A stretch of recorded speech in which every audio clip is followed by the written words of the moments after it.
things to help it not be that way anymore. But if whatever's going on in my throat starts happening and I cough, I'm just not gonna name it. It's there. Sorry, love you guys.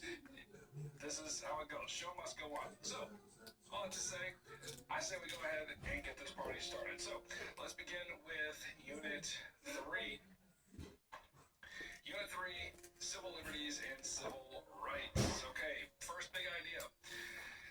The Bill of Rights protects individual liberties. Okay, now, U.S. Constitution includes a Bill of Rights, and that's the first 10 amendments of the Constitution. They are specifically designed to protect individual liberties and rights, and that's been even more to the point.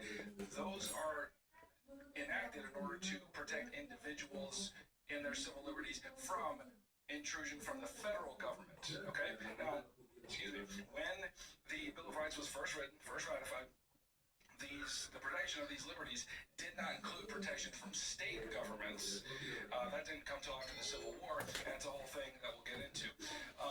But over time, the Supreme Court has interpreted and reinterpreted the meaning of these liberties in order to expand or contract personal liberties. And that's, we can go into 1,000 different examples of that, but you have to realize when we're talking about the Bill of Rights and how Supreme Court cases relate to them, they're either contracting civil liberties or they're expanding civil liberties. And the court's interpretation always falls along a very particular scale. That scale on one side is public interest and public safety, and on the other side is personal freedom. And maybe one thing more than any that I want you to get into your brain folds and stick them there and never forget them is that the liberties that are contained within that Bill of Rights, these liberties are not absolute.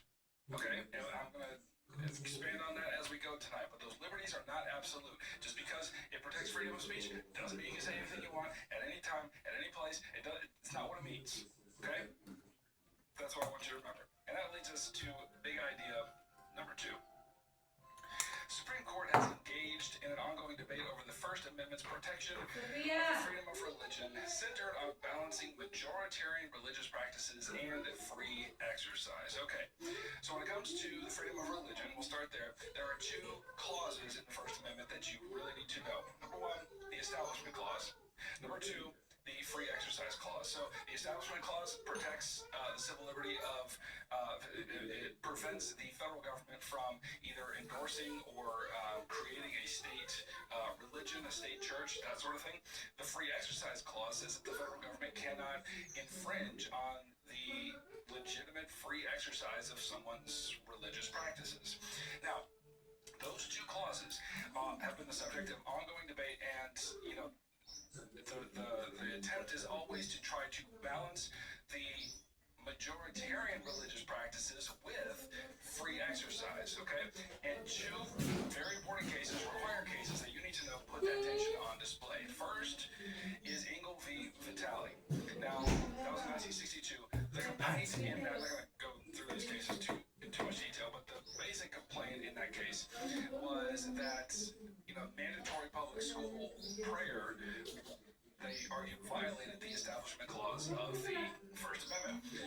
Ultimately, the decision was that, mandatory public prayer in school did violate the Establishment Clause, but also, because of the 14th Amendment, the state of New York was forbidden to endorse religion as well. That's something that we're going to get into a lot. If there's one theme that sort of dominates tonight, it is the 14th Amendment. If you're gonna forget every amendment in this course and only remember one, you're probably gonna do best to remember the 14th Amendment. I'm not saying that's the only one that's gonna be on the exam, but it does show up a whole lot, especially in this unit, because it's very, very important.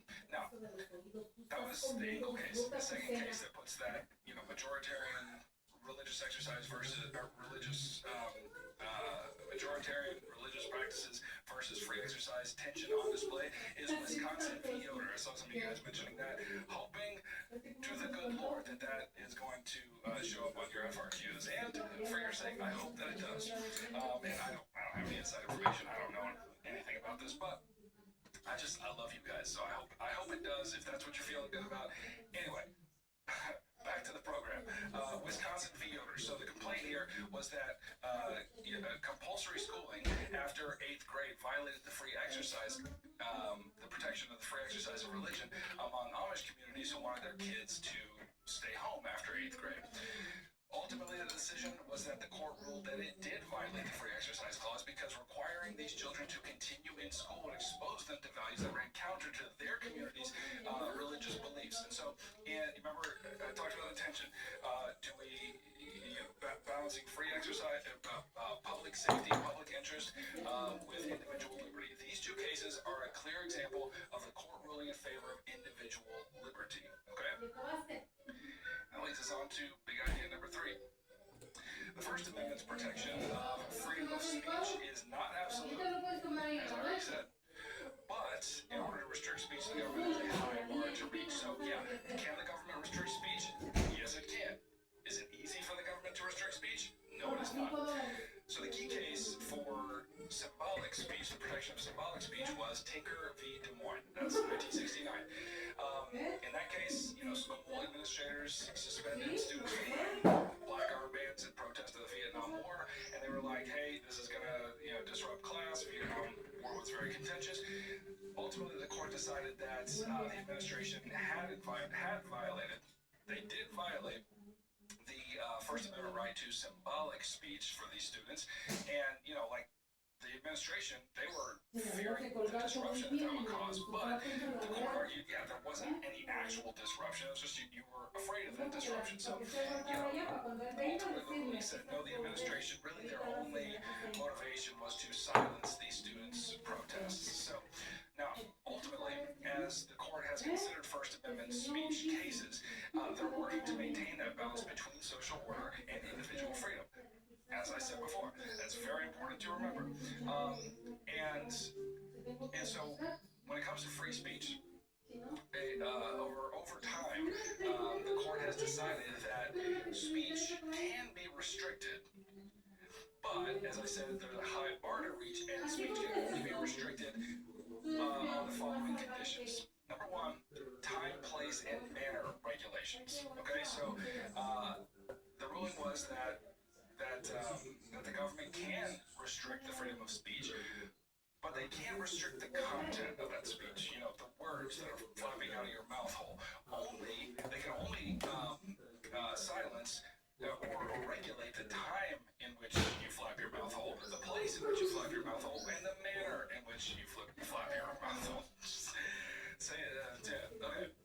So the time, place, and manner. That's one bar that they have to reach. The second legitimate way that the government can restrict speech is if it's defamatory speech, if it's offensive, if it's obscene, even if it's symbolic, obscene statements, obscene gestures. The First Amendment does not protect these. This is in the interest of public safety and public interest, right? And then finally, third, the government can restrict speech if that speech presents a clear and present danger. Okay? This came out of a ruling in 1919 called Schenck v. the United States. And long story short, that guy was distributing literature, telling American men to avoid the draft for World War I. And so the court ruled that you can't actually do that because there's a very pronounced public safety issue with you trying to get people to not enlist. So those are the 3 conditions for restricting speech. And if it's going to happen, it's very hard to clear that bar, which is why it almost never happens. And that's a good thing. And that leads us up to big idea number 3. No, 4. Okay, the First Amendment's protection of the freedom of the press is essential to the working of a democracy. If you are going to have a democracy, you have to have a free press. That's just how it works. The politicians are out there doing their thing. We elected them. Remember last night? Popular sovereignty, social contract. In the American form of government, the people are the ones who have the power, and we sort of lend that power to our politicians to make policy on our behalf. And the only way we're going to know what they're doing over there in Washington, D.C. and the state governments and all that is if we have newspapers and reporters who are giving us that information so that we can then hold those politicians accountable. Or say, hey, good job. So, generally speaking, the same standards are applied when it comes to the First Amendment protection of the press. Same standards are applied to the press that are applied to speech. It's very difficult to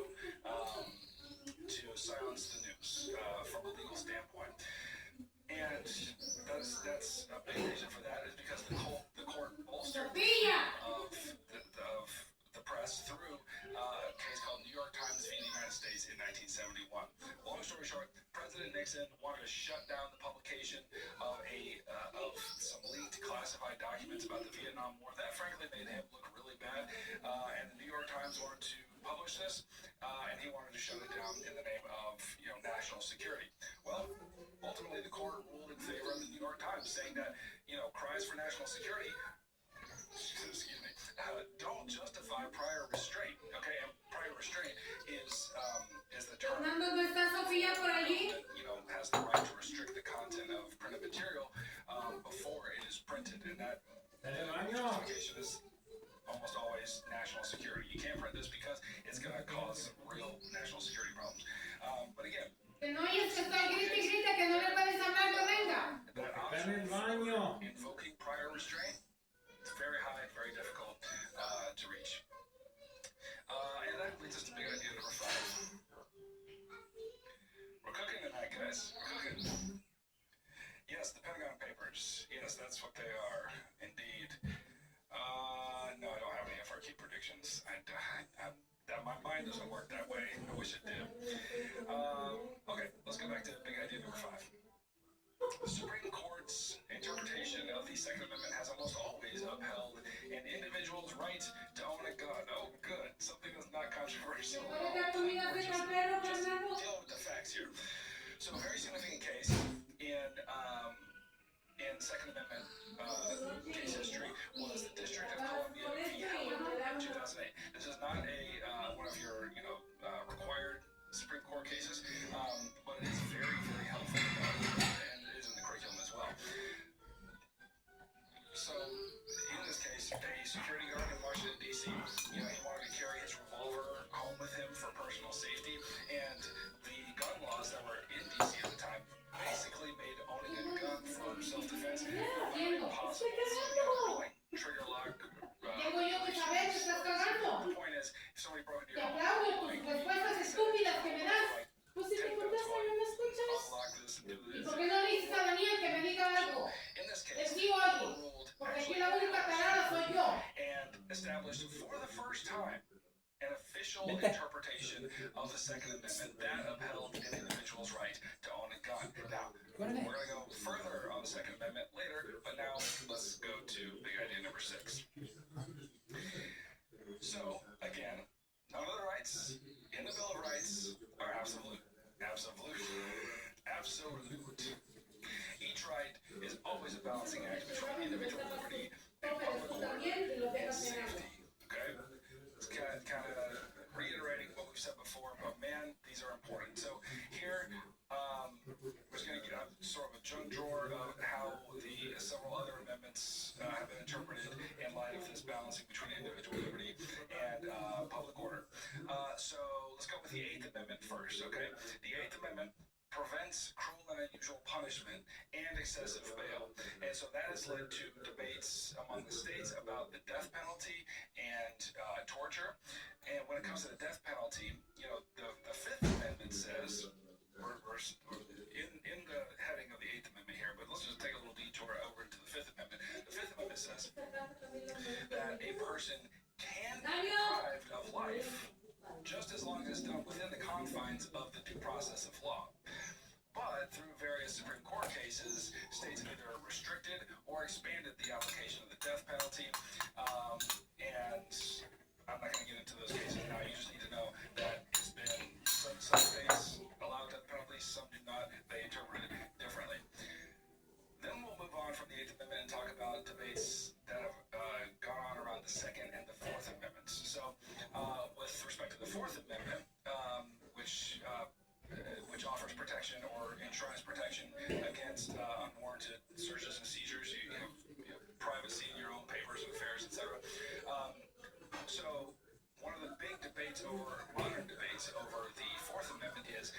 does the collection of metadata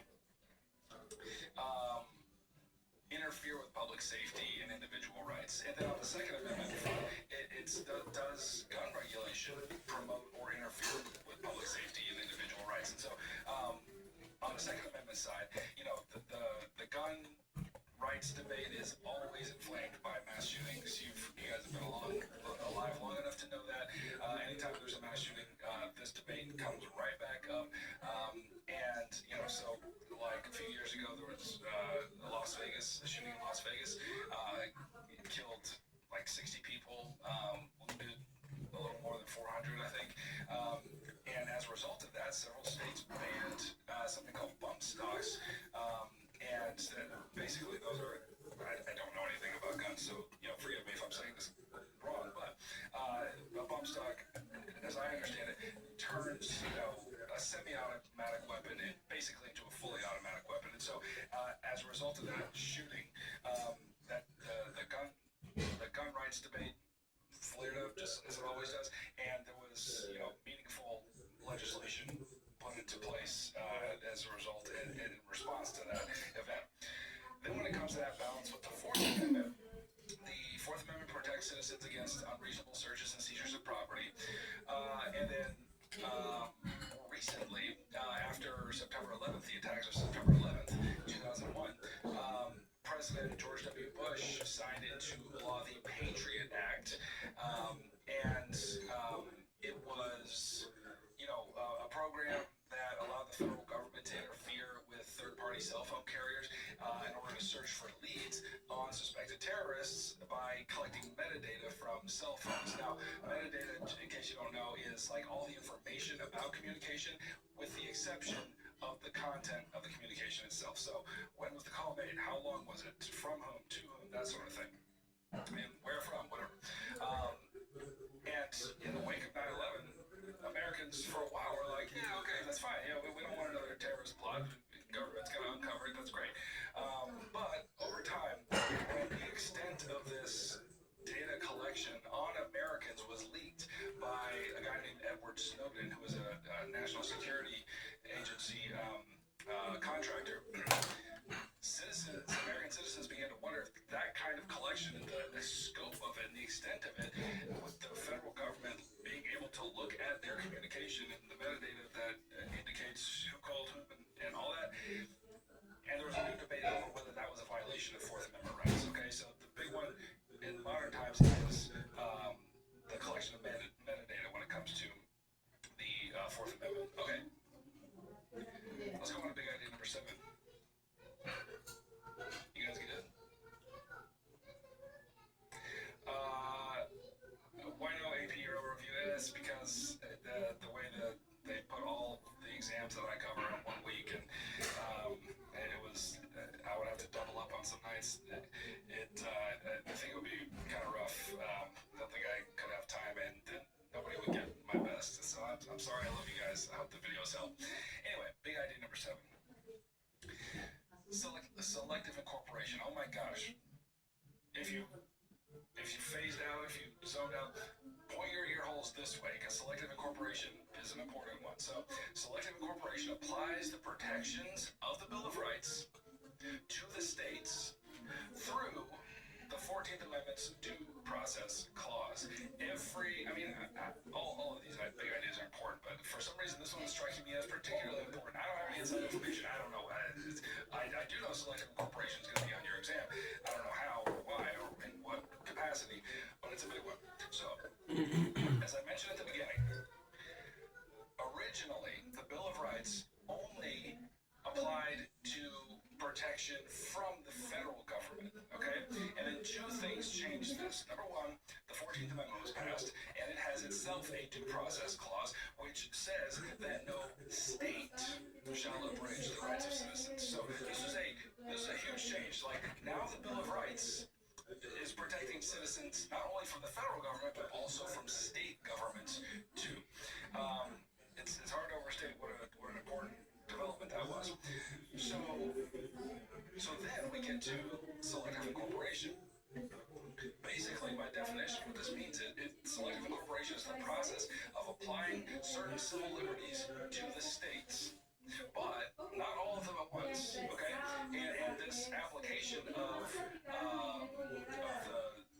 to the Bill of Rights being applied to state governments. That doesn't happen all at once. That's worked out as the Supreme Court considers cases over time. So at this point, the amendments that have been selectively incorporated are the first, the second, the fourth, the fifth, the sixth, and the eighth. Okay?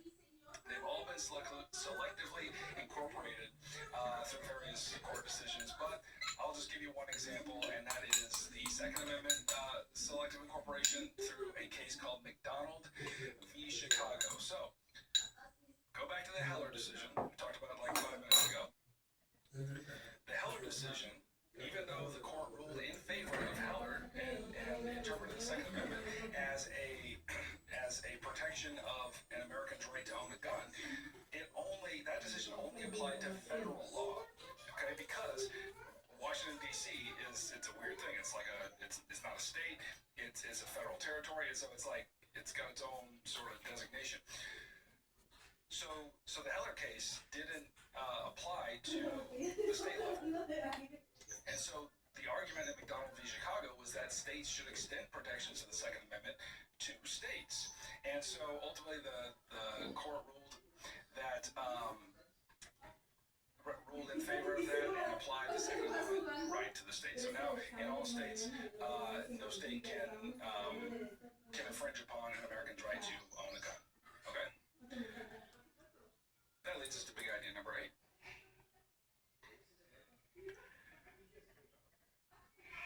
In trying to balance personal liberty and public order, the court has at times ruled to restrict individual liberty and other times upheld individual liberty. Okay, so we just talked about McDonald v. Chicago. In other cases, the Supreme Court has ruled in favor of individual liberties over states' power. Okay, so it's always a balancing act between those two things, and it changes over time. For example, in Miranda v. Arizona, 1966, this is a case that established the Miranda Rule, which upholds the Fifth Amendment's protection against being compelled to be a witness against yourself, and so that means that anytime someone's arrested, they have to be read the Miranda rights. You have the right to remain silent. Anything you say can will be used against you, etc., etc. That's there to uphold a person's Fifth Amendment rights. So this is an example of what is called procedural due process, which means that when agents of the government, like judges or police officers, interact with citizens in ways that could potentially violate their rights, they have to abide by a prescribed and predictable set of rules and procedures. Okay? That is procedural due process. Now, let's move on. That's protecting the Fifth Amendment. That's selective incorporation. Then this is part of the Sixth Amendment, Gideon v. Wainwright in 1963. By the way, if you watch the video on that, one of these days I'm going to make a new one. If you watch the video on that one, Gideon v. Wainwright, there is an error in that video. I said that the case was decided on the Equal Protection Clause of the 14th Amendment. It's not. It's the Due Process Clause. So, anyway. If you're confused, I hope you don't get that wrong. Sorry. Okay, so Gideon v. Wainwright. So, guy is convicted in a Florida court, and that court did not provide him a lawyer. Okay? But the Sixth Amendment says that everybody must be provided a lawyer if they don't have one, they can't afford one. But again, that's the Bill of Rights. It only applies to federal law, federal court. So state courts were not required to do that. So in Gideon v. Wainwright, the ruling was that the 14th Amendment's Due Process Clause required every state to apply that Sixth Amendment provision to provide a lawyer when the defendant cannot afford one. So it's not just federal anymore; it's selectively incorporated to the states with the Sixth Amendment. Okay. Now, there's something called the exclusionary rule that you're going to need to know. So the Fourth Amendment protects against unreasonable searches and seizures. Government officials cannot raid your house without a warrant, a court-issued warrant, and just search through your stuff and all that sort of thing. They can't do that. But there's something called the exclusionary rule, which means that evidence that officials gather in trial. It can't be used as evidence against you. And then, just for pictures and giggles, you should know that the Fourth Amendment was incorporated to the states in a case called Mapp v. Ohio in 1961. That's a saucy one, but we're going to move on. Now, another big balancing act here is over something that's known as the right to privacy. Now, that's an interesting one because if you've read the first 10 amendments of the Constitution, there is no explicit right to privacy like there is a right to free speech or protection against the infringement of free speech, religion, press, etc.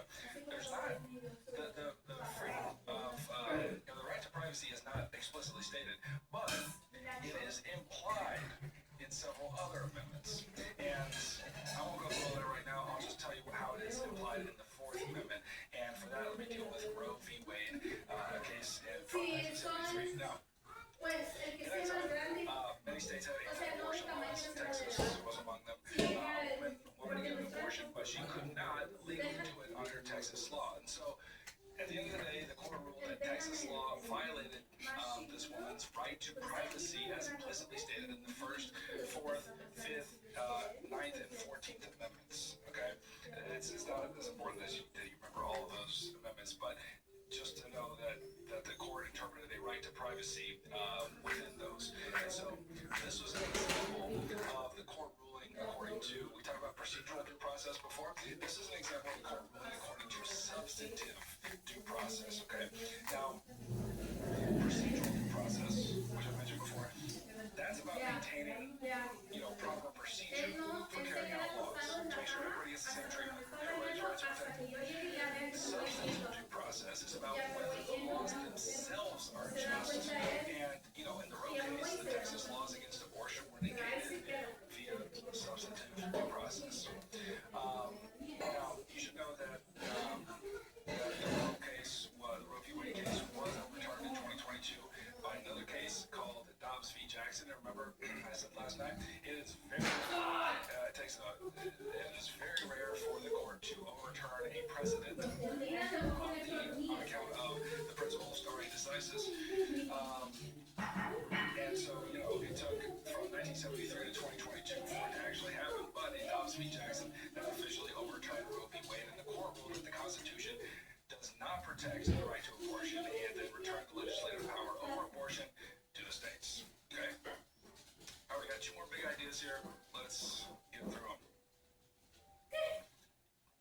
Stare decisis is it means let the decision stand. It's the way the court approaches their past decisions. Like, if they decide one way, they're not often gonna overturn it. Okay? We talked about that last night. All right.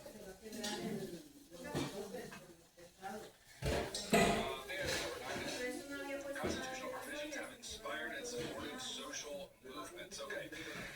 I've been talking all about civil liberties. Now let's bring civil rights into the mix. So civil liberties, when we talk about those, we're talking about freedoms that are guaranteed by the Constitution. Okay, that's what's enshrined through the First Amendment of the Constitution. Civil rights, on the other hand, is different. That's the push to make sure that all citizens are equally protected from discrimination based on their race, their national origin, their religion, gender, etc. Okay. Now, the most prominent manifestation of fighting for civil rights in the last, 100 years or so was the civil rights movement from the 1940s, 50s, and 60s. So the Equal Protection Clause of the 14th Amendment technically made Black Americans equal to white Americans, but in practice it wasn't that way, like on the streets in reality. A key figure in this movement was Martin Luther King Jr. He wrote one of your required documents, which is a letter from a Birmingham jail, and this letter is actually King's response while he was, imprisoned for nonviolently opposing Alabama's racist transportation laws.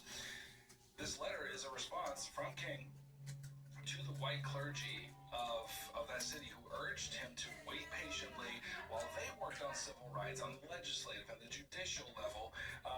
They're like, hey, we like what you're doing. We're for it. But, you're out there causing a commotion. You should just settle down. Just be a little quieter. We will work on it while you... And King, the response is magnificent. I'm sure you've read it by now. I hope you've read it. His response is that basically, only those who have not been under the degrading lash of racism can rightly say, wait, just let us handle it. You just keep enduring what you're enduring. He says, no, the time for action is now. And, while racist laws should be fought in court, they must also be protested on the streets. Now, the civil rights movement for the rights of Black Americans actually inspired several other movements for expanded rights for minorities.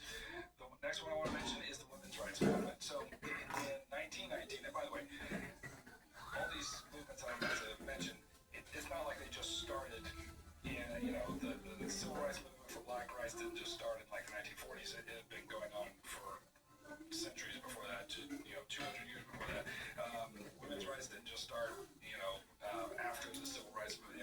It's been going on since the beginning of the nation. So I'm just listing them here for simplicity's sake. So, women's rights movement. If you'll recall, the 19th Amendment was ratified in 1920. That recognized women's right to vote. The last of all American groups to be recognized as legitimate franchisees was women, and they got that in 1920. But even so, women still were inferior socially, and the law was not applied equally to them as well. For example, the Civil Rights Act was passed in 1964, and that outlawed discrimination based on race, yes, but also on sex. But those laws were basically not being enforced, and so many things I can mention about the women's rights movement. I'm only going to drop one here, and that is one of the victories. Key victories was the passage of the Title IX of the Amendment of the Education Amendment Acts in 1972. So this guaranteed that women would have the same opportunities as men in educational institutions that received federal funding. Okay, women went on to do much more than that. For time's sake, that's all I can mention. Then there was a renewed movement for LGBTQ plus rights, and a lot of these movements gained steam after seeing the success of the nonviolent movement with the civil rights movement. So this is a movement that addresses the discrimination of the LGBTQ community. One of the big moments here was a court decision on gay marriage. Obergefell v. Hodges in 2015. The court ruled that the states that prevented same-sex marriage were violating the 14th Amendment, and so that was a big deal. Now,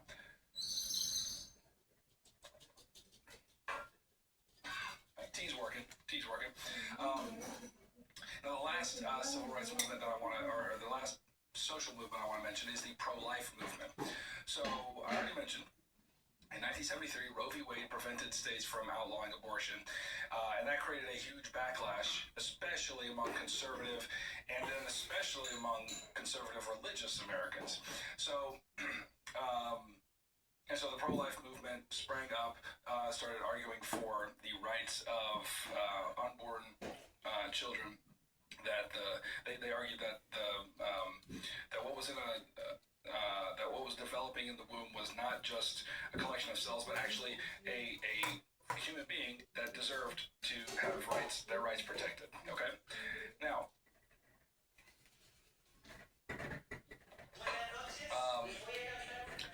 The court rulings.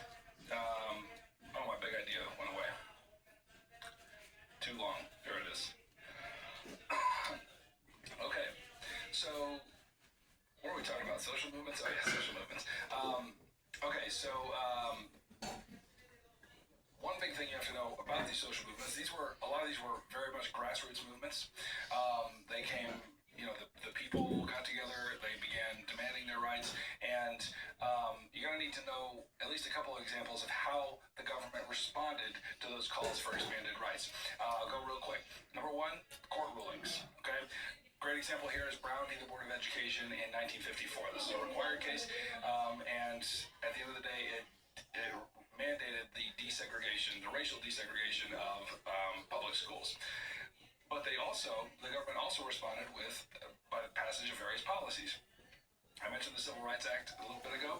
There was also a year later the Voting Rights Act in 1965, which made voting discrimination illegal. Now, even with those laws, there was still work to be done, but I just want to acknowledge that, and now we can move on. All right, last big idea of Unit 3.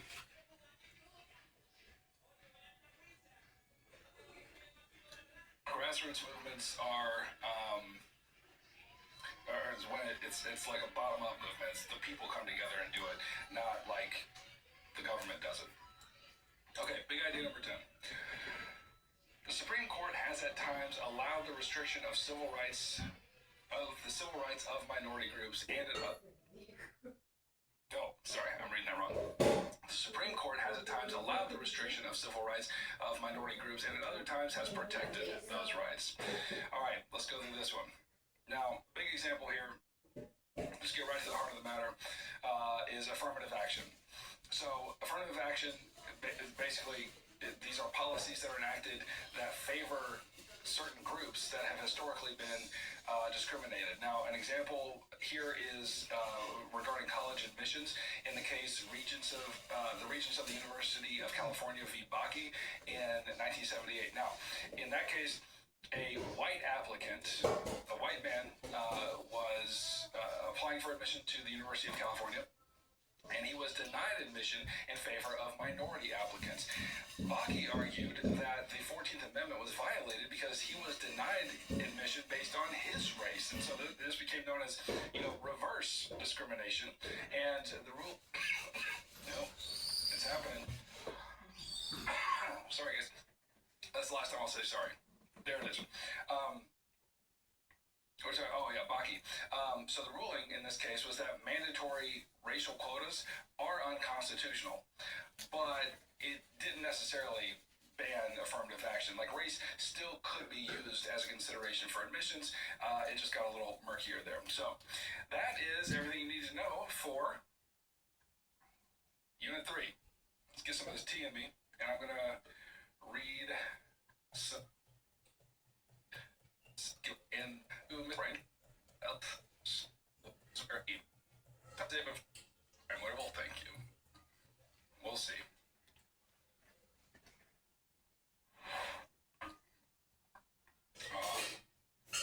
You are beautiful. I'm wonderful. Thank you. All right. Big idea number 1. By the way, if you don't have the notes, you can follow along with this. I've got notes down below that you can download and follow along with. Maybe it'll help.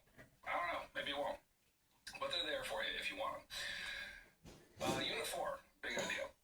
Americans' relationship to core American beliefs, which are shared by nearly every American, affects how they think about the role of government. Okay, so there are basically 5, this is a massive generalization, but there are basically 5 sort of American values that Americans of all stripes tend to agree on. Number 1 is individualism.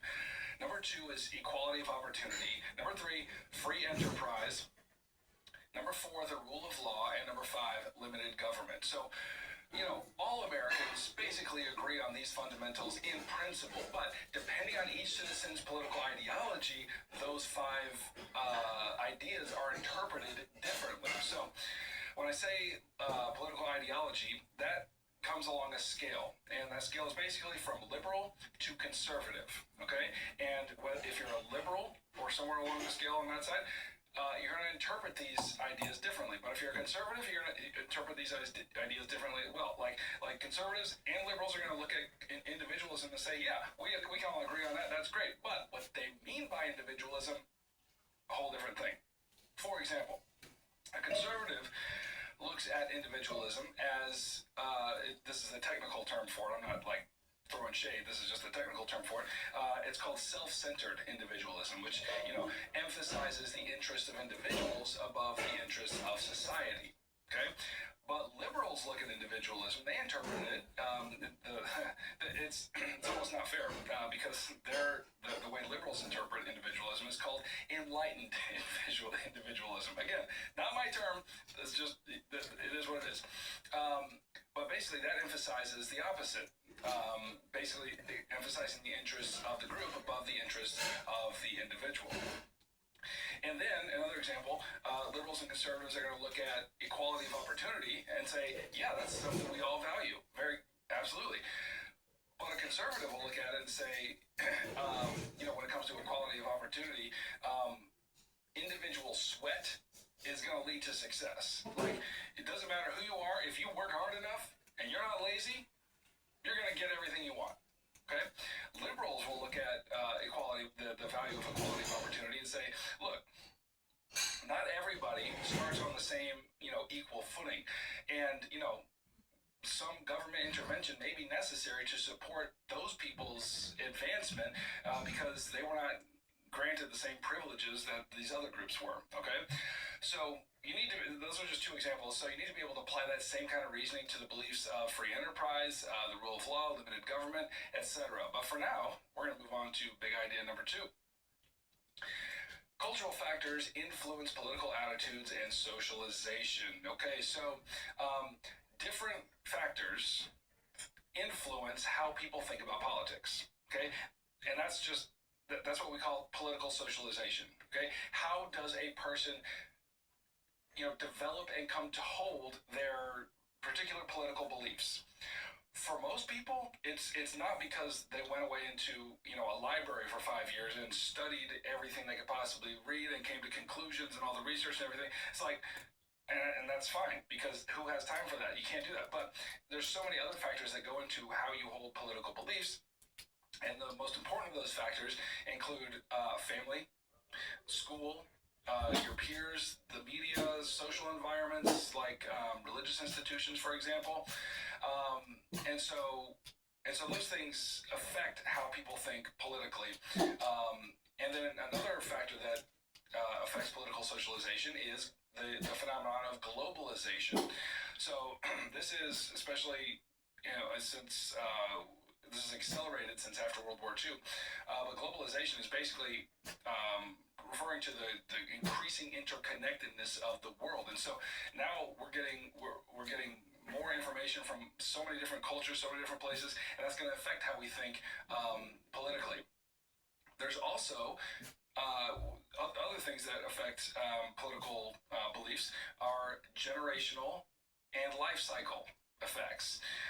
So generational effects, basically, there are some common themes among the different generations as to how they think politically. So, the generations you should probably have a good handle on are the silent generation, which is sort of the coming of age in the World War II era, the baby boomers, Generation X, millennials, and Generation Z. Okay? Now, within each of those generations, people have, common shared experiences, and all of those things influence how they think politically. For example, in Generation X / millennials, like younger X, older millennials, they all, one of the big defining events for them was the September 11th attacks. And so that, in general, again, these are all generalizations, there's so many exceptions, but in general, millennials tend to favor cooperation for international policy because of that, Now, with the silent generation, these are today's senior citizens. They grew up in the Great Depression. They grew up in World War II. They have a high value on religious belief and, church participation. And so they were not fans at all of all this cultural upheaval that occurred in the 1960s and 70s with, racial integration and women's rights and all the rest. And so that means this generation in general is more conservative. Okay? Millennials, do I already talk about millennials? I can't remember. Okay, well, let me say something real quick. So millennials, did I talk about X before?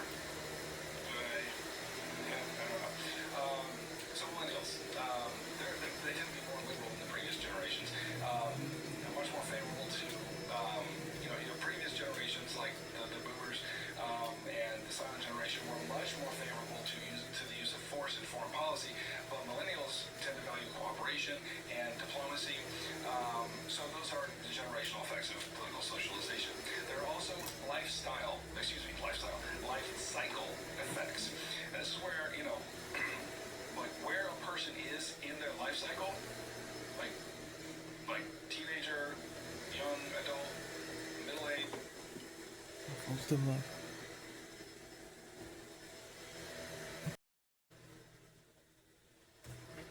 Senior citizen, whatever, where a person is along that spectrum, that affects how they think about politics and policy. Okay, so for example, I mean, this is like you understand this. Like if you're 18, you're watching this, and you can vote, you probably don't have the same concerns as retired Americans and what they are wanting to vote for, the policies that they want. That's fine. That's how it should be. Because like voters in college, they tend to prefer candidates who can help them with education issues, like especially student loans, that sort of thing. Senior citizens, they want candidates who are going to uphold their interests, like Social Security, etc. So, depending on where you are in your life, that can affect your political socialization. That's going to lead us to big idea number 3. Actually, hold on just one sec.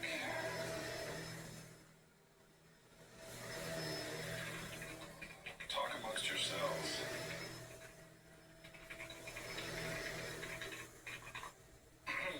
All right. Here we go. Big idea. What are we on? 3? All right, good.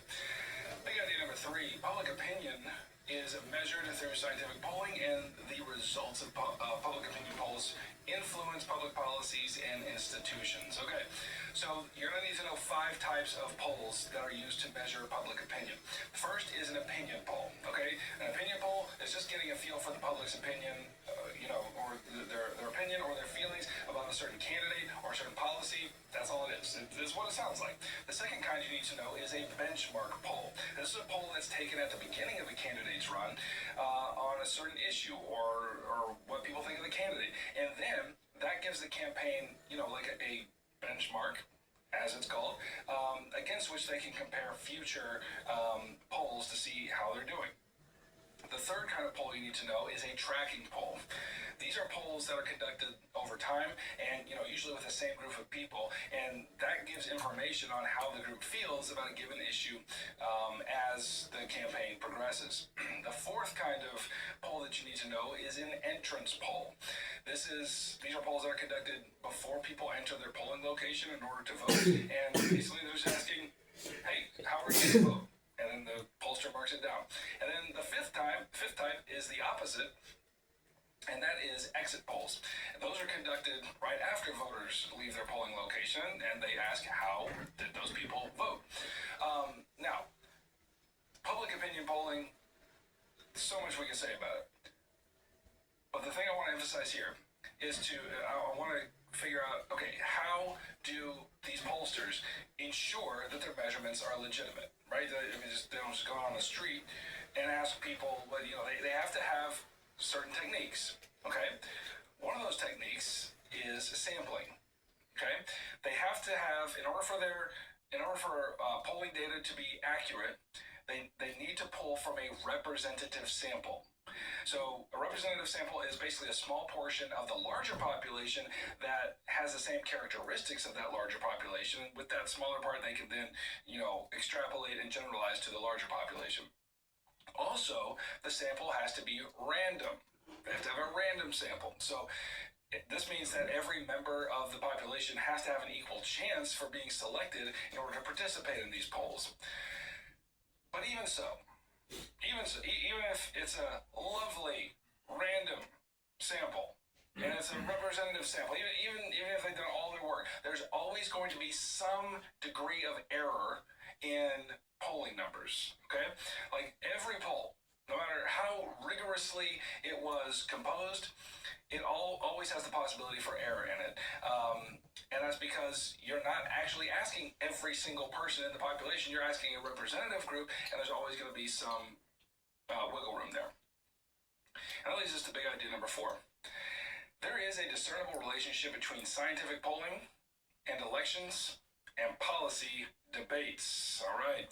So, sticking with public polling for a minute, candidates who are running for office, representatives who are running for office, or representatives who are already in office, they decide how to run their campaign or how to pass legislation based on public opinion data. Okay. Also, on the other side, voters decide who they're going to vote for as a result of polling. Okay, So this relationship between, polling and elections and policy debates is affected by a couple of things. Number one, the reliability of public opinion data. Like how does the public perceive? How good is this data in the public's mind? Like, and recently there's been some significant, like really major polling failures that have called into question the reliability of polling as an entire exercise. So for example, the 2016 presidential election, which was a contest between Donald Trump and Hillary Clinton. This is the first Trump run, and polls had Hillary Clinton winning by a large margin, and she didn't win the popular vote, but it was Trump who won the electoral college vote, and so everybody's looking at this polling data saying, how did they get it so wrong? So that has that affects the way people think about how pollsters do their job. Also, non-scientific polls affect reliability. So you don't have to be a scientist. You don't have to be like a professional pollster to put a poll out there and see what people think. Like, polls can be funded by political parties.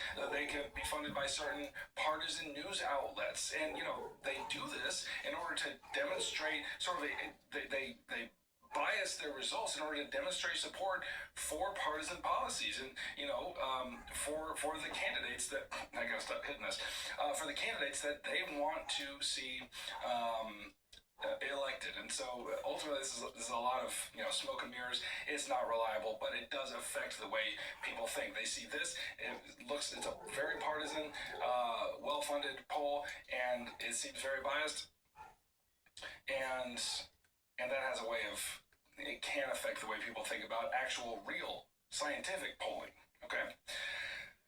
That leads us to big idea number 5. Big idea number 5. Political ideology is an interlocking set of ideas that forms the basis for political decision making. Okay. Let's get into ideology. So, as I mentioned before, political ideologies fall along a spectrum between conservative and liberal. And if you don't know, when something is referred to as right wing, that's conservative. Liberal or left wing, that's liberal. Okay? Just think left wing starts with L, liberal. I don't know if you're struggling with that. There it is.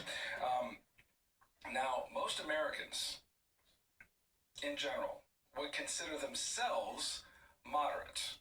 Okay? The majority of Americans, let's just say majority, not most, majority of Americans, they don't think of themselves as extremely conservative or extremely liberal on either side. Most Americans consider themselves moderate because we like to think of ourselves as thinking people who don't just fall in line with what everybody else is saying, right? But I will say, over time, in the last 25, 30 years, conservatives have gotten more conservative and liberals have gotten more liberal. And I should back up and just let's talk about what these ideologies are. So liberalism is basically, liberals are open to allowing the government to expand in order to provide services for the public good. Okay, so liberals are much more open to that, right? They're much more open to government intervention for the sake of public flourishing. Conservatives, on the other hand, they emphasize tradition. They emphasize establishment, okay? And they are much more closed to government intervention in the lives of Americans.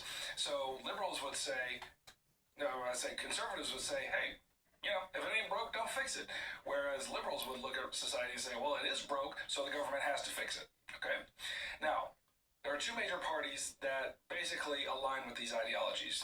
There's the Democrats, and they align with liberal ideology, and their platform, which is basically the statement of what the party believes and what the kind of policies that the party will work for if they get elected. Their platform includes a whole lot of things, like protecting a woman's right to abortion, equal rights for women, equal rights for LGBTQ+, health care for the poor, etc., etc. Republicans, on the other hand, align with conservative ideology, and so on their platform, they want low taxes. They want, an America first trade policy. They want anti-regulation of business, which on the flip side would mean they are pro-business. Okay. And we're going to keep talking about that, so let's go to the next big idea. The last one of Unit 4, and we'll get to some more of these super chats. Okay. Big idea number 6. Public policy only reflects the attitudes and beliefs of those who actually participate in the political process. Okay, real quickly. So each ideology has a different view of how the government should be involved in the nation's economy. Liberals, they favor more government intervention in the economy, and the reason why is because they want to protect the public good from, unregulated businesses. Liberal economic ideology is, to some degree, a large degree, based on what's known as Keynesian economics, okay? And this addresses fiscal policy, which is, like government taxation and spending, and to make it entirely too simple, Keynesian economics is all about government spending. It creates demand by putting a big spender in there. That big spender is Big Daddy government. You know what I'm talking about? Conservatives, on the other hand, they favor less government involvement in the economy, and because, and according to their own principles, they want to uphold the principles of the free market and get the government out. Whereas liberal economic policy is based on Keynesian economics, conservative economic policies are based on what's known as supply-side economics. So this also addresses fiscal policy, and it emphasizes that the forces of supply and demand, that these are important for the government to stay out of, because if the government gets involved in these forces, then ultimately you are restricting people's liberty. And they say ultimately that no matter what, the market is always going to correct itself when it comes to economic downturns or depressions or whatever. And so if you just wait long enough, it'll correct itself. The point is, liberals are much more open to having government involvement in the economic decisions. Conservatives, not so much. Okay? And let's just throw libertarian in there for funsies. I mean, not for funsies. It is in the curriculum. You should know it. Libertarians, basically, they favor almost no government involvement in the economy. All they really want is for the government to protect property rights and protects their ability to, trade voluntarily. All right. So I talked about fiscal policy a second ago. Let's talk about monetary policy. This addresses how much currency is in circulation in the national economy. So the Federal Reserve is responsible for managing monetary policy, and it does so by buying and selling government bonds, setting government requirements at banks, reserve requirements, which basically is how much money does the bank have to keep in their vaults. And they also manage the money supply through setting interest rates. And that can be, even though the Fed is a independent entity, it definitely feels pressure, political pressure from various ideologies. And like I said, that's it for you. Let's do some super chats. All right. How you feeling? How are you feeling? Lord. I am loopy. The Constitution protects voting rights and the diversity of people eligible to vote has expanded. Here we go.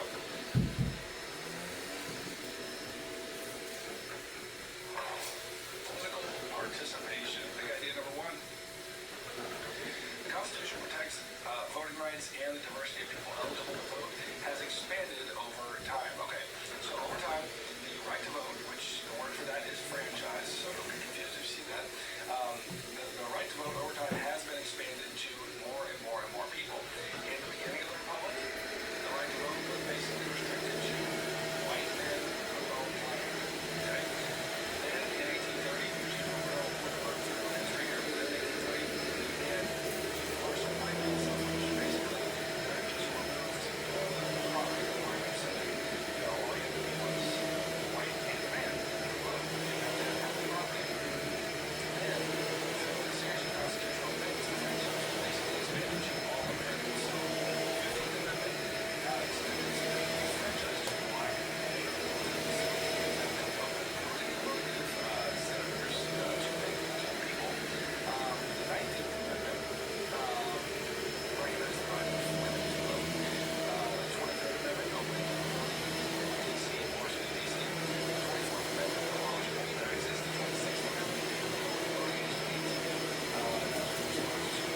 And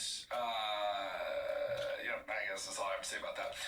Now, when people vote, there are 4 models that you need to know that explain how it is. When somebody goes into the voting booth, what are they thinking? How are they understanding themselves as they're going into the voting booth, and how are they going to what framework, what mental framework are they bringing to the task of voting? There's 4 of these models. Number 1, national choice.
Photo ID in order to vote, and that is an example of a structural barrier. Whether it's a good idea or not, not what I'm saying, but it is, a hoop that you have to jump through, and that affects those kinds of policies affect how easy it is for people to vote.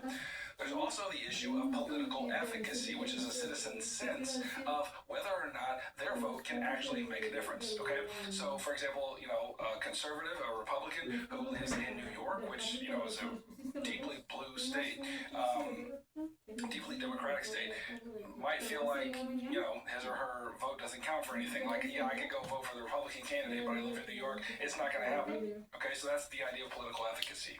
How powerful do I feel like I actually am? How much of a difference do I think this vote can actually make? If I feel like my political efficacy is high, I'm going to go out and I'm going to vote. If I feel like it doesn't matter if I vote or not, low political efficacy, I might just stay home. Okay. Also, the type of election affects how people vote. So, presidential elections, they tend to have the highest voter turnout. Congressional elections, they're much lower.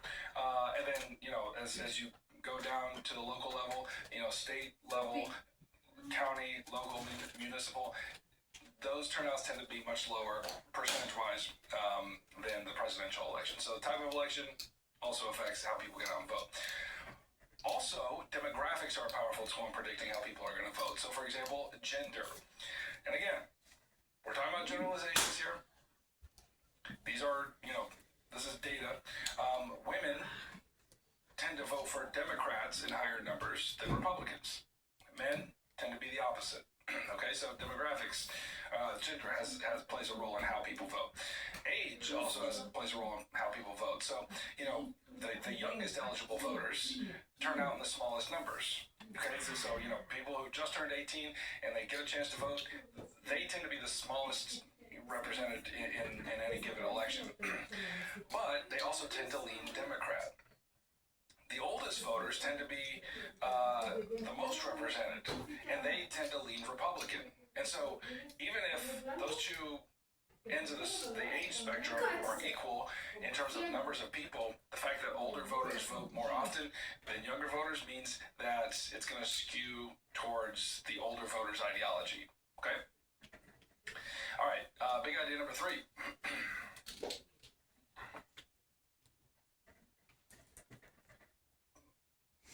Big idea number 3. All right, linkage institutions. I'm just going to go ahead and say I have the worst time saying the word linkage. I feel like it sounds like I'm drunk when I say it. Linkage institution. I'm gonna have to say it a lot here in the next couple of big ideas. So there it is. Okay, linkage is now I can't do it.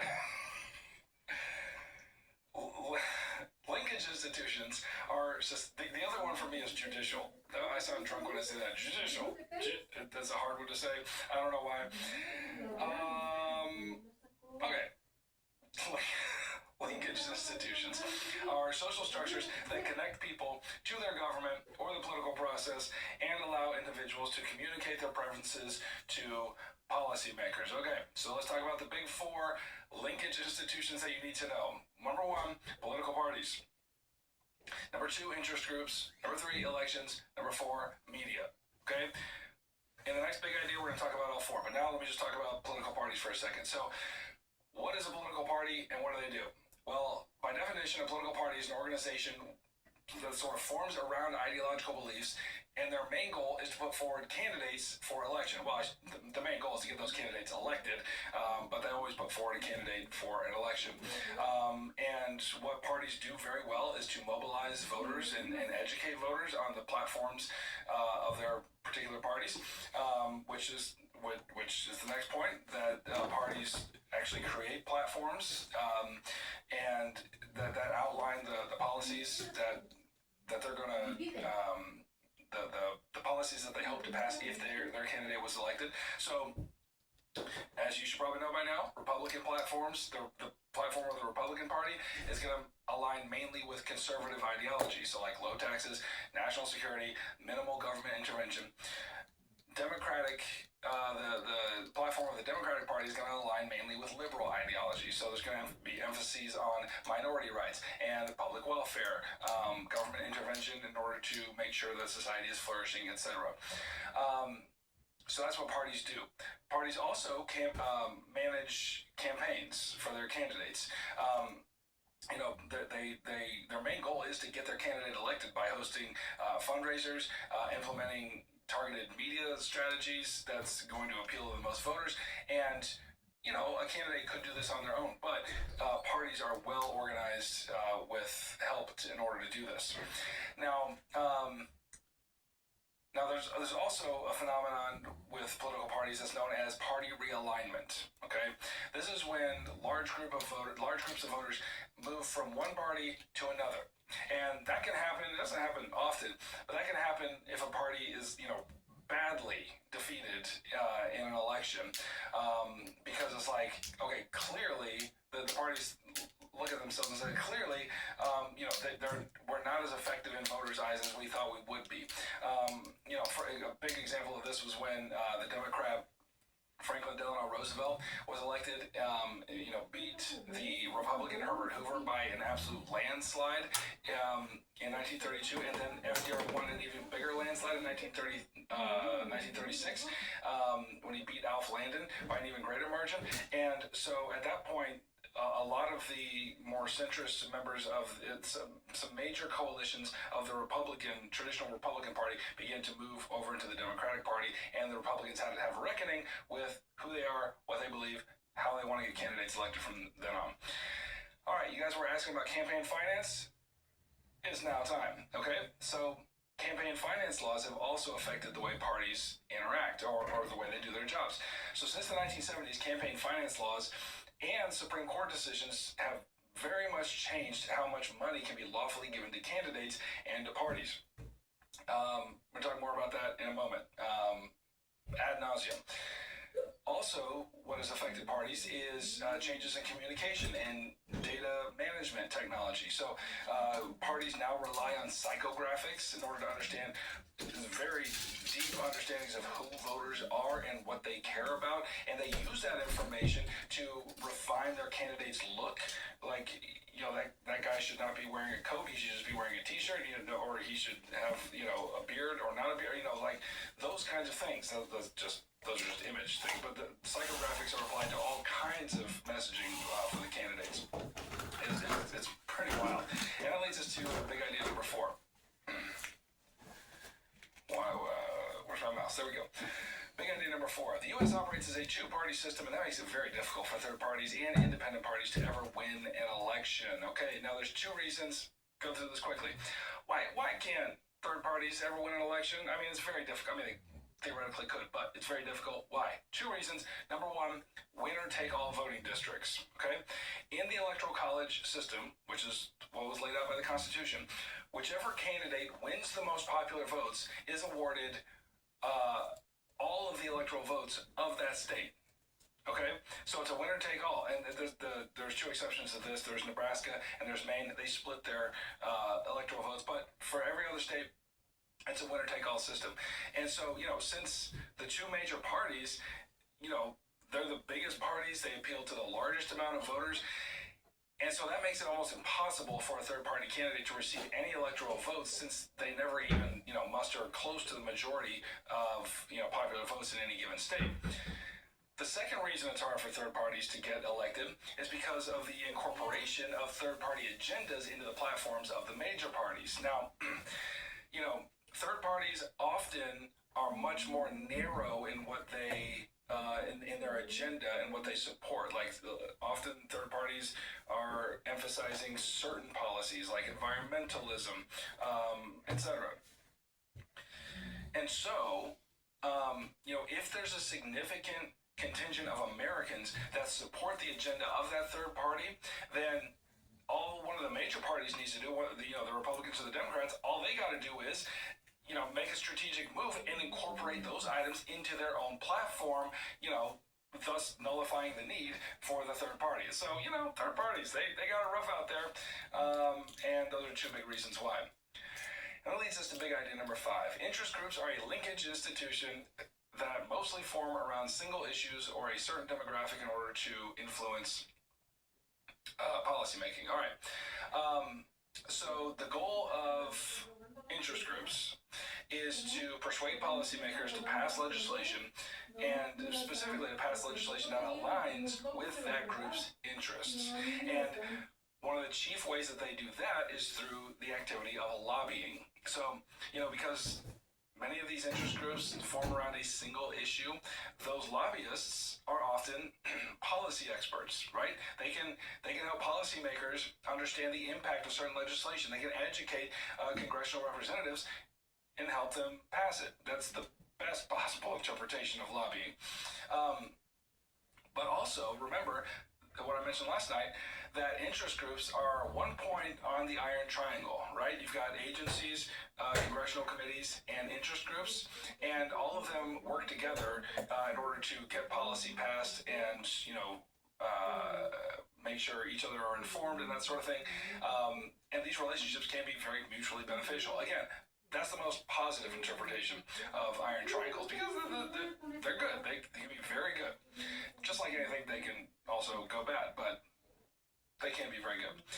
So basically the way the iron triangle works is members of congressional committees, they are helped by interest groups who provide policy information, like, because they're experts.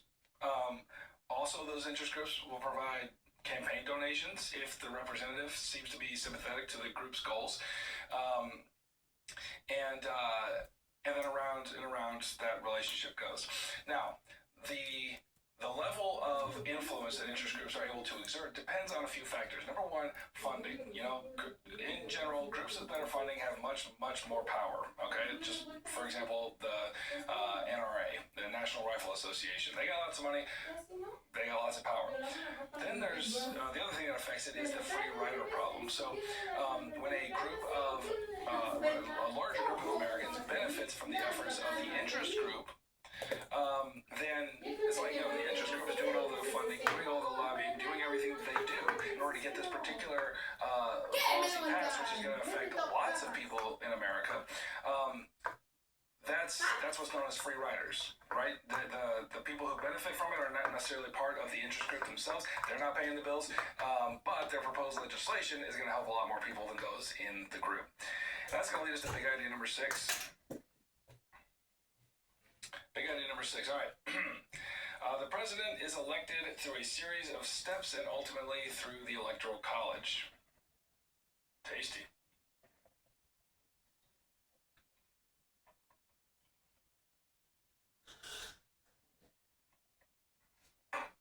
All right. Electoral College. All right, let's talk about presidential elections. So, electing the president is about the most complex electoral process that we have in the United States. So, first let's talk about how it's done. Step 1, the candidate has got to win a state primary election, or a caucus, depending on the state, in order to earn that party's nomination. And there are, I'm sad to say, a couple different types of primaries that you need to know. Number 1 is a closed primary. In a closed primary, voters have to vote for the candidate that aligns with the voters' declared party. So if you are a registered Republican, you have to vote for the Republican candidate in a closed primary, okay? In an open primary, voters can vote for any party's candidate that they want, okay? Now, I mentioned the word caucus. Some states do use caucuses instead of primaries. I'm not going to get into let's not complicate things right now on, 2 nights before the exam. The chief difference between a primary and a caucus is that voting happens, in a caucus, voting happens at the state level by secret ballot. In a primary, happens by secret ballot. Caucuses happen at a more local level, and the voting is a lot more visible, okay? The end result is the same. It's just different process. Okay, so after the candidate wins the primary, then comes the general election. So, candidates travel around the country, they give speeches, they refine their positions, they're, participating in televised debates, et cetera, et cetera. And there's something that's known in the general election, there's something that's known as the incumbency advantage, which means, the incumbent is the president that's currently sitting, currently in office. The sitting president is much more likely to get reelected than the challenging candidate. And as we're going to see, that's much more true in congressional races. But the point is, with the incumbent, it's like, everybody knows that person can be the president. They know the good, they know the bad, they know it all. So there's an advantage to that, all right? Then once the general election is finished, the vote goes to the Electoral College. So remember, the president is not elected by the people's votes, but instead by a small number of electors from each state. So each state has the same number of electors as they have members in Congress. Okay, so for example, Georgia has 16 electors, right? That's because there are 14 Georgia representatives in the House, and there are 2 senators. Okay, so that means Georgia has 16 electors when it comes to a presidential election. Now, electors almost always vote in line with the public vote, okay? But not always. Some states have laws, but the point is, there are some occasions where electors vote against what the popular vote was. They are known as faithless electors. Anyway, so once the Electoral College has, or as the Electoral College is doing their thing, remember, this is a winner-take-all system. So whichever candidate wins the plurality of the popular vote, they win all of that state's electoral votes. And again, Maine and Nebraska are the exceptions. They split their electoral votes. But everywhere else, that's how it goes. And then once that's over, we got ourselves a new president. All right. That leads us to big idea number 7. Congressional elections have less participation than presidential elections, and there are several factors which determine who gets elected to Congress. So let's talk about it. So congressional elections, let's start with the House. House seats, like all House seats, are up for election every 2 years. And then 1/3 of Senate seats are up every 2 years. So remember, I don't even know if I mentioned this yesterday, House representatives representative's term in the House is 2 years.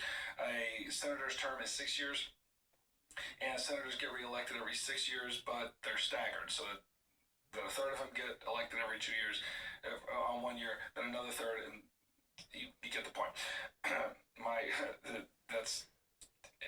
Maybe I said that last night. I can't remember. Anyway, so congressional elections, yeah. So midterm elections happen halfway through the presidential term. That's what's actually going to happen here in November. We're going to have midterm elections. And I mentioned the incumbent advantage before with the president. Again, it is much greater in congressional elections. And that's because, the congressional elections are less people vote for these people, less voters vote for these candidates. And so the incumbent has a lot of advantages. Number one, name recognition. Okay? So some people, who knows how many Americans don't even know the names of their representatives, but if they're going to know any name, that is an advantage, that they have some name recognition because they've already been in office. These incumbents also have a network of financial donors, and money is a big deal in elections. We'll talk about that. But also, gerrymandered districts can be a problem for contenders seeking office as well. So, not to get too far into the weeds here, the majority party draws the congressional districts, and they will always draw them to their own advantage, right? And this is not illegal. This is how it goes. We talked last night about how when it gets illegal, it's because these districts are drawn based on race or some other qualification. But because the majority party draws these districts, they draw them to their own advantage, and it becomes very difficult for them to be unseated. Okay, that's why it's hard for that's what the incumbency advantage is very, very real. And that leads us to big idea number 8. Y'all still with me? We got after this 2 more big ideas, so 3 total. All right. I'm seeing yes. Good. Let's keep going.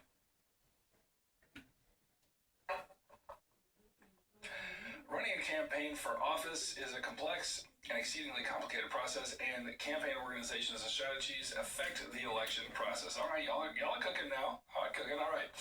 Give me some energy. Okay.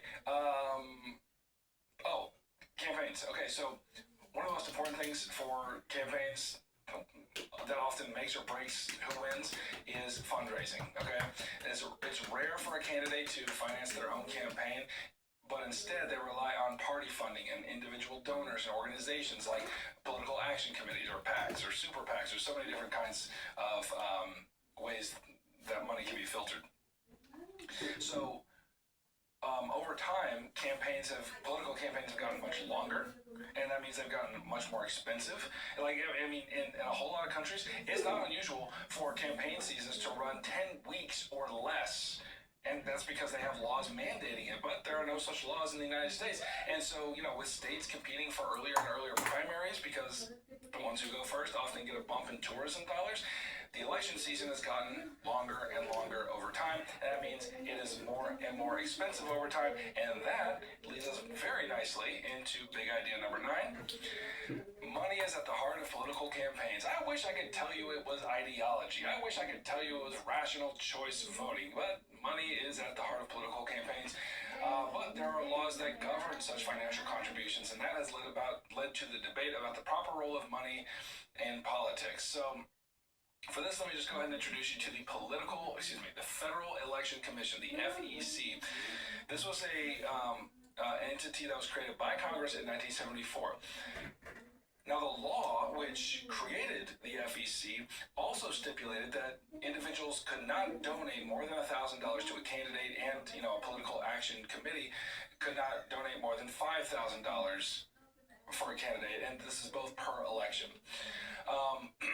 Now, there was a ruling in a case called Buckley v. Vallejo. This is not a required case. In 1965, it challenges this law because the argument was you can't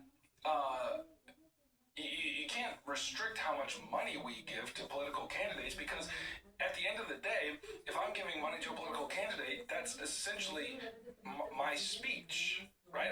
I'm endorsing this candidate. And so Buckley v. Vallejo comes in against this law and says, you can't restrict, money is essentially speech, so you can't restrict the amount of money that's being given. And the court upheld the law. And basically, they came into agreement that without limits upon campaign donations, fair elections weren't possible, right? Because if money is speech, then those with the most money naturally have the most speech. They can speak the loudest, and those with the least money can speak the least. And that to the justices, that did not seem like a fair system. And so they kept this restriction. But people with money found a way around that restriction. And here's where I introduce you to two different kinds of money. There's hard money and there's soft money. Hard money is money that's donated directly to a candidate's campaign. That money is subject to campaign finance laws. Those amounts that I just mentioned. But then there's soft money. This is money that's donated to a party or an interest group who not directly to the candidate, who could then buy advertising or whatever on a candidate's behalf. And if you do it sort of the roundabout way like that, then that money was not subject to the regulations. That was not subject to the law. So the solution came in 2002. It was the Bipartisan Campaign Reform Act, or BICRA. This law increased the limits of hard money donations, but it also sought to curtail the spending of soft money. And one regulation that they enacted through this law was the stand by your ad provision of the law. So in any political advertising, the candidate is required by law to say, I'm Steve Heimler and I approve this message, or whatever the name is, to show that all the finances are above board.